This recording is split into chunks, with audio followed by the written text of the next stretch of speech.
Sur ces outils-là, il faut être encore assez méfiant et être sûr que ça ait bien été validé, testé et prouvé avant d'investir là-dedans.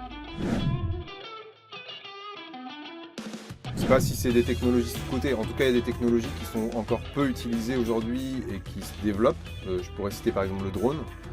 Il y a à peu près une dizaine de pourcents des éleveurs aujourd'hui qui sont équipés de drones, mais ça apporte une vraie plus-value, notamment pour le travail en élevage, pour surveiller les animaux quand ils sont à l'extérieur.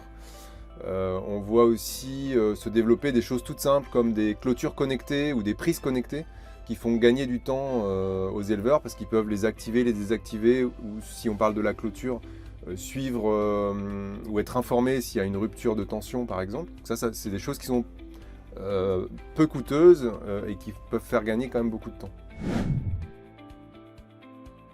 Sur les technologies émergentes et notamment tout ce qui concerne l'intelligence artificielle appliquée à de l'image, par exemple pour détecter un animal sur l'image, pour l'identifier, pour suivre son comportement et détecter des événements.